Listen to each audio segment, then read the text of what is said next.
nakarating ako dito sa inyo. No? So, pangalawang time siguro to. Second time, Pastor. Una doon sa Sampalo. Dito naman sa pangalawa ngayon. So, yung akin dito i-share na ito ni Pastor walang iba, no? So, idadagdagan ko lang ito kasi follow-up na ito about sa tinatawag na predestination. Ito, Bible at saka message. Para makuhan tayo dito may tibay ng kotse. So, sabi dito sa message,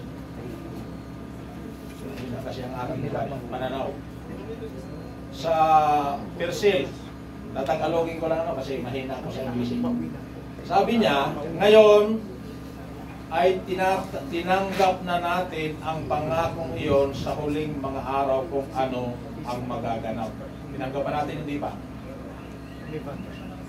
Pastor Yuri, kung ano magaganap, tinatanggap na ba natin? Okay. Kung naging bahagi ka ng salita na iyon, ikay tinubos na sa Kanya. Tama hindi? Dahil ang siya ring Espiritu nananahan kay Kristo ay siya ring nananahan sa iyo. Paano tayo magiging bride kung hindi tayo kabahagi? Paano tayo tutubusin kung hindi rin tayo kabahagi? Paano tayo umupo dyan kung hindi ka rin tayo kabahagi? Kaya tayo nandito dahil bakit? Bahagi tayo ni Kristo. Tama hindi? Okay. Binibigyan buhay ang buhay mo sa kapanahonang ito. Maliwanag mga kapatid. At ganito rin ito, na sa huling panahon ay bibigyan buhay ang inyong mortal na mga katawan. Bubuhayin mag-uli ang mga ito, ibabangon ang mga ito, muli, ibubunsod na mawaglit ang kapanglawan kung ititingnan natin ito. Yan ang katotohanan. Okay. Sabi dito ni Pablo, pinatunayan ito ni Pablo, sabi niya, kung ang Espiritu na nagbangon kay Jesus mula sa mga patay ay nananatili sa inyo, bubuhayin din naman nito ang inyong mga katawang may kamatayan. Amen. Anong bersyon? 11. Romans 11. 8:11. Tama, no? Mahina, medyo madilim ang problem. Sa Romans 11, kung ang Espiritu ng Panginoon na naandyan sa atin, yan ang bubuhay sa atin. Sabi niya, ito ang siyaring Espiritu na iyon na nagbangon sa Kanya, na nagbibigay buhay sa tunay na mananampalataya patungo sa walang hanggang buhay. May tinutukoy mga kapatid, tunay na mananampalataya. Kasi bakit? Bakit may binabanggit dito na tunay mananampalataya? Kasi kung babanggitin kung titingnan natin ang Biblia, doon sa Mateo 7:21-22, mayroon doon mananampalataya na itinakwil ng Panginoon. Tama ba mali?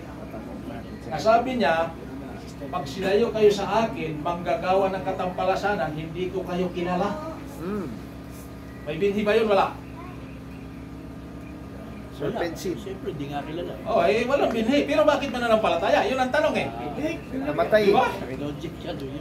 Bakit? Nagreklamo sila. Panginoon, nangaral kami sa iyong mga salita. Panginoon, nagpalayas kami ng mga demonyo sa iyong pangalan. Nagbuhay kami ng patay. Pero ano sagot sa kanila? Magsilayo kayo sa akin, manggagawa ng katampalasanan. Hindi ko kayo kilala. Hirap, ano? Pero may kuhan yan eh, may kunting ano pa ito, may kunting paliwanag yan ang ating propeta eh. Kaso Pastor, konti na lang yung ano eh, yung pang-sulat eh. Sabi niya, mababasa, sino ba pwedeng bumasa sa Mateo 5:45? Sister Ruth, pwede pa basa? Yung verse lang. Mateo 5:45. Gusto mag-mic talaga. Kaya, Malakas na. ano lang ako ng konting ano ha. Yun lang, Pastor, sabay biglang ganun eh. Malamig kasi. Hello. Okay. Nahiya na din. Ano lang natin, ililiteral, ano, yung tawag doon? Sige, basahin mo, sige. Dito po. May mic yata. Ayun, may mic. Please. Sige, basahin mo. that upang kayo'y maging mga anak ng inyong Ama ama na nasa langit, sapagkat pinasisikat niya ang kanyang araw sa masasama at sa mabuti, at nagpapapo sa mga ganap at sa mga hindi ganap. Okay. yun, pares pala, Pastor eh. Ah? Oh, parehas sila tumatanggap eh. Ngayon, Nasikat daw pares. kung mayroon, di ba mayroon tayong yung natin yung body, soul, and spirit. Yun nga, Mayroon Pastor. tayo kasi walang pulpit eh. Ay, Wala nang ano eh. yung oral na lang natin, ano? Opo, wala eh. Ngayon, doon nung linggo, nung kita-kita tayo doon sa Kuan, Manalite, mayroon akong in-illustrate. Yung mayroon siyang seed, at saka yung isa walang seed. Tama ba? Wala siyang seed. Ngayon, sabi ng ating propeta, di ba, Branham, natanggap nila yung anointing. Yun yung ano, Kaya lang, ulan. ang kanilang natanggap na anointing is false anointing. Bakit? Kasi, na-born again sila mula sa body, papunta sa spirit. Wala yun. Hindi nakaabot sa soul. Maliwanag. Kala Kaya ko, ang sa atin, kasi pinalitan daw yun eh. aywan ko lang, wala pa akong bilang pabasa ng mental. Kaya ngayon, tayo iba ang pagka-born again natin. Hindi pa. Paano? Hindi nagmumula sa labas, papasok. Nagmumula sa loob, palabas. Kasi bakit? Ang sabi ng Panginoon, kung ano ang itinanim, yun ang bunga. Di ba?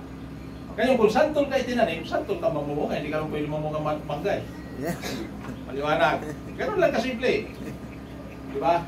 Ngayon, kung tayo ay, sabi ng binasa natin dito sa Romans 11, kung ang Espiritu na nagbuhay kay Kristo sa mga patay at manahan sa atin, wala din posible nga, hindi tayo buhayin. Shall quicken your Nawawala. mortal body. Amen. Okay, tuloy tayo. Sorry. Ito ulit, Pastor. Pastor, I will give you 15 minutes para ano, sulit. Hindi kasi ano yan eh. Iniling niya talaga to sa akin. Oo. Noon pa yan. Sabi niya, Ilang minutes okay, 7. mga binhi lamang na kailangan may lupa na maihanda muna. Oh. Mga binhi lamang, ano? Yun. Sa makatuwid, lahat ng mga nanguna pa'y kanyang nakilala. Yan ang kailangan. Yun. Kailangan makilala niya. Kasi hindi sila kilala doon sa Mateo City 21-22 eh. Nanay yan. Kaya wala siya, kaya ang sagot sa kanila, pag sila ikaw sa akin magagawa ng katampalasanan kasi hindi ko kayo kilala. Napapamalik. Recording. Oh. Sabi niya, sa makatuwid, lahat ng mga nanguna pa'y kanyang nakilala, kanyang tinawag, lahat ng mga nanguna pa'y kanyang nakilala ay kanyang itinalaga. Yun. Yung pala oh. Pogi na ni Pastor. Nakita tuloy pagkagwapo ko nito. Yun. So saan mababasa yung mga kapatid? Kala ko nga cellphone. Ilaw pala. Romans 8. Ito mas malinaw. Balik tayo doon sa Romans 8. Kasi ang dilim ka na. Sayang.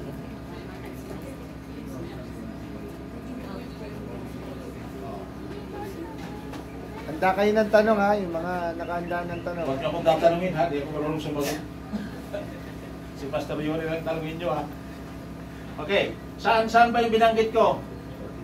Sabi dito sa Romans 8, yung kanyang nakilala at kanyang itinalaga. 20 Sa Romans 8, 30. sabi dito sa 28, 28 hanggang 34. At nalalaman natin na ang lahat ng mga bagay ay nagkakalakip na gumagawa sa ikabubuti ng mga nagsisiibig sa Diyos.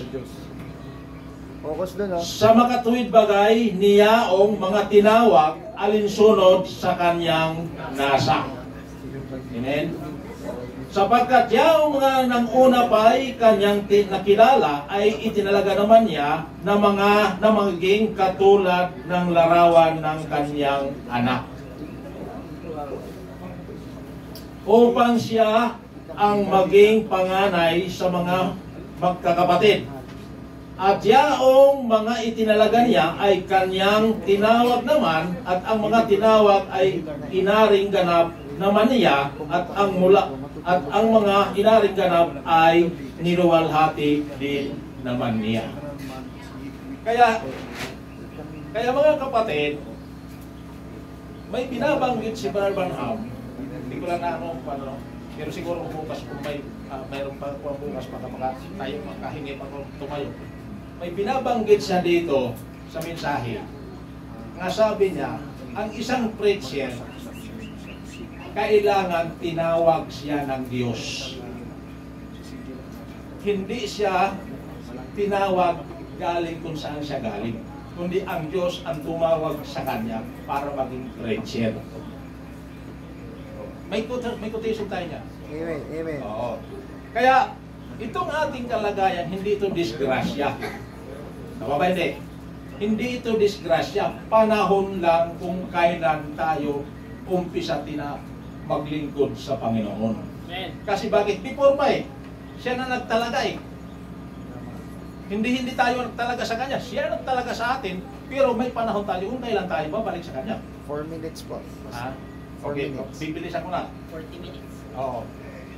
Kaya sabi niya sa Ephesians pa, idagdag pa natin ang Ephesians. Ephesians 1, 1 to 5. Mababa itong verse. So dito ko na lang i-didiretsuhin ko na lang sa kuwan didiretsuhin ko na lang dito sa 4. Kasi 1 to 5 ito Ayon sa pagkapili niya sa atin, sa Kanya, bago itinatag ang sanglibutan, upang tayo'y maging mga banal at mga walang dungis sa harapan niya sa pag-ibig, na tayo'y itinalaga niya ng una pa sa pagkupkop na tulad sa mga anak, sa pamamagitan na ni Jesus Kristo sa ganang Kanya ayon sa binagaling ng Kanyang kalooban. Kalooban mga kapatid, hindi kalooban natin. Kaya wala tayong magagawa. Saan lupalot pa man makarating, darating ang panahon na babalik at babalik ka sa Kanya. Bakit? May example ang Brother Branham. Sa isang plaza may 10 bata. Ang 10 bata, isa ang anak mo doon. So ang kanyang pangalan, sabihin natin si Juan. Pagsigaw ng magulang ng bata na yan, nung sinigawan mo yung anak mo na si Juan, narinig ng 10 bata, pero ilan ang umuwi? Isa lang, di ba? Kasi bakit? Si Juan lang ang tinawag mo Ngayon 10 narinig. Kaya dito sa mensahe, lahat narinig ito, pero sino lang nakalapit? Yung itinalaga ng Panginoon. Tama o mali? Okay, tuloy tayo. Amen. Sabi niya,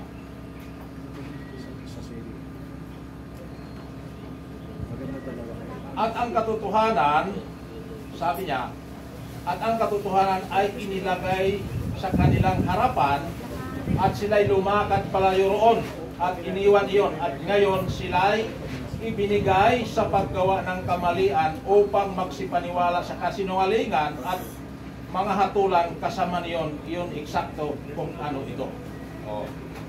At kinuha yan lahat ng Antikristo at sinabi ng Biblia na kanyang dinaya lahat, isang doble. Lahat ng nasa ibabaw ng lupa na ang kanilang mga pangalan ay hindi naisulat sa ilalim ng mga tatak na iyon mula nang itatag ang sanglibutan. Amen? Nakuha ba natin? 1 minute pa, sir. So, okay na, kahit po yung matapos ito, okay na sa ito. So, hindi ko na nabasa ang verse ng Revelation 12 verse 8. Basahin ko na lang, no? May 1 minuto pa, Okay, matagal kasi pa. may 1 minuto pa naman ako. Kasi binasa natin dito, Yung magkakape po, yung kape na hindi, sa likod, hindi na isama, ay ang hindi na Bumili na kasama lang kayo doon ng sa kuwan. kape sa labas. Tapos Wala nang doon sa mga- isang minuto mo natitira, gusto ko lang maintindihan yung sinasabi mo ng huli. Paano ang Ay, makakabalik? siya muna. Saan? Hindi ko masyado na-gets yung paano Kasi sila ano, makakabalik. Hindi naman, hindi na sila babalik kasi dati. Kasi meron kasi nasabi yung makakabalik. Oh, yung ang ibig kasi sabihin dito, Katapos na ito. kasi tayo lumampas tayo, yung nahulog tayo sa kasalanan Pero before pa, kilala na tayo ng Diyos. Kaya nga in example ko yung 10 bata, yung isang anak mo doon ang kasama. Ngayon, ang pangalan ng anak mo si Juan. Doon sa naglalaro na 10. Pag sigaw mo sa kanya nga, Juan, uwi ka, Karipas sino ang umuwi? Yung Si Juan. saktong bata ba o yung anak mo? Yung anak mo kasi bakit? Ikaw ang kabahagi nito. Nung salita Ibig niya. sabihin, may time ka lang. Nga darating ang panahon, kahit saan ka lupalop makarating, uuwi at uuwi ka dahil bakit? Bahagi ka rito. Kahit ayaw mo, Pastor. O, wala kang magawa. Yun nga, ibig sabihin kahit parang nung lumalabas doon sa Kay Pastor New Destination, hindi mo pasya yun. Hindi. Maliwanag ang verse. Ibig sabihin, pasya nung tumawag sa iyo, hindi Oo, mo kasi pasya yung siya ang nagtalaga, siya ang nagpapanal sa tama ba? Yung sa Revelation, sa Romans 8, siya nagtalaga. Paano At siya kaya? pumili sa'yo. Kaya walang kinalaman yung Wala kang kinalaman doon kasi may mga verse doon, niya ang tao, walang hilig maglingkod sa Diyos. Kaya nga binasa ko ang Revelation 12 verse 8 kasi ang mga hindi tinawag, ang kanilang mga kapangalan wala doon sa tinatawag na Lamb's Book of Life. Pero nandito sila sa Book of Life. May binabanggit si Paramanam dyan, 2 libro. Yung history ng buhay mo at saka history ay yung pagka mo kay Kristo, bahagi. Ngayon wala kang bahagi doon. Lamb's Book of Light Oo, sa sabi dito, ang lahat ng hindi nakasulat ang pangalan sa Lamb's Book of Light, ano kay? pero yung summon, di ba? Parang summon yan eh. Parang Yung tinawag, may reply siya. meron. Kaya nga bakit nandito tayo? Hindi pwedeng hindi mag-reply. Bakit nandito tayo? Hindi ba yung summon na yon, yung reply niya, hindi ba pasya yan? Pasya. Paano pasya pa? Hindi ka magpasya kasi before na nga. Parang ang yung Paano ibig siya sabihin, nagkaroon ng ano? Paano siya nag-reply? paano na, Paano siya May response talaga. Paano siya mag-respond? Hindi naman wala walang response. Ayun, bakit nandiyan kayo? Nasa iyo. Yan, ito niya ang response natin. Yun pala. Kaya nga ito na ang response natin. Bakit nag-iipon-ipon tayo rito? So, Ano gusto ang mo- ginagawa natin dito? so may pasya rin, may pasya. May pasya rin. May time, kumbaga sa ano. Ito ang time na. Yung pala eh. Okay. Ayun. Kapag ka, nag-decision sila.